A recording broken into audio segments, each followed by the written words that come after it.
Hey there, Paula here. So I just wanted to talk a little bit about my journey to actually growing my gray hair out. I'll let you know right away though that it wasn't an easy decision. I think that society puts a lot of pressure on not just women, but just the whole process of age related things, like, almost like we're supposed to be uh, indispensable and never grow old.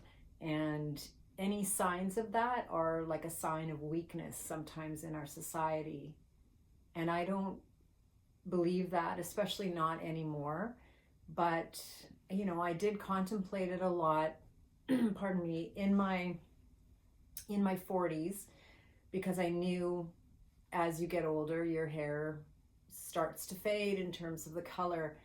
And I, didn't want that to happen at the time. But it wasn't until we basically got hit with COVID.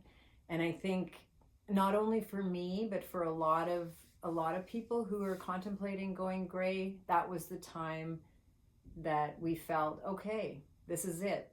We're gonna, or I'm going to do it. I'm going to grow my hair out. And, I remember previously, before COVID hit, my hairdresser at the time, I had mentioned to her that, there's a possibility that I might go gray soon. And she was saying, oh, yeah, salt and pepper hair, and I was like, does she really know my background and my family?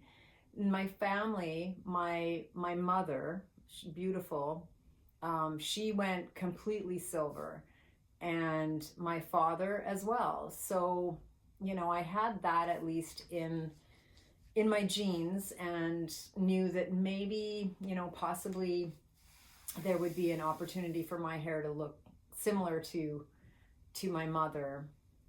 And when COVID hit, I had got to the point where I was turning 50, and that's a lot of years of coloring my hair, because when I was about 23, I noticed I started getting gray hair in my temples and things like that. And I kind of had to start, by the time I was 30, I had to start, dyeing my hair.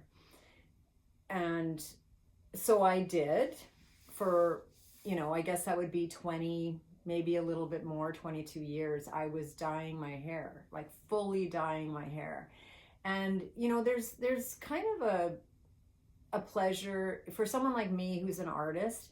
Dyeing your hair, especially different colors, was actually kind of fun for a while, because my roots were so dark to begin with.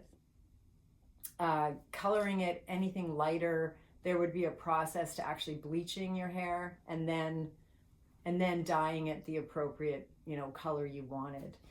And I had always kind of gone on the darker side of the spectrum, or in the red. So never blonde, never that way. So, the thought of, again, jumping back to 2020, the thought of actually changing my dynamics of my face to a light color, I didn't know how I would look or anything like that. And, there's worse things going on in the world than having your hair turn gray. So, the process of that was easier when you think about that, especially during COVID when everybody was isolated, you know. So I started in early 2020. I had red hair, kind of a reddish brown color, and there was a lot of hat wearing, but I wasn't in a situation where I had to work at an office or always have a cap off. So I always had a hat on. In Canada, it's cold, for a good part of half of the year. So wearing a toque, I had always worn a toque anyways. So I would say that, the first 6 to 8 months, it was pretty tricky. But then I started kind of getting this ombre look, and it was kind of cool, you know, like as my hair was fading uh, to gray from my red, there was kind of a unique look to it. And as an artist, I kind of like that as well. And I remember some of my friends saying, oh, you know, when your hair turns gray, you can dye it purple. But, you know, I'm just at that point in my life where I was so over the process of dyeing. It's just, it wreaks havoc on your hair. And because my hair was so resistant to color by the end of it, I was dyeing my hair every 2 weeks, you know, just to get rid of the root line. And it was just too much. And I'm really happy now that I have such, you know, beautiful full hair. And it, you know, it takes a while to grow out, but anybody who's thinking or considering it, you know, and you know, no matter if you're a salt and pepper person, or you know, or it's not as, maybe it's kind of clumpy, you just, I guess you get to a point where you just own it. You own how you look, and it becomes part of your identity in a way. And if you don't like it, you just, you know, dye it back. It's really up to you.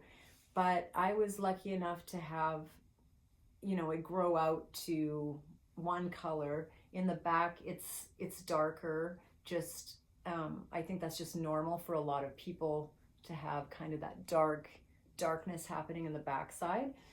But yeah, and that in itself kind of made sense to me in terms of, you know, having a new look on how I style myself, you know, what I buy for clothes, the makeup I use, the way I put my hair up, that kind of thing, which I'll probably get to more in my YouTube channel.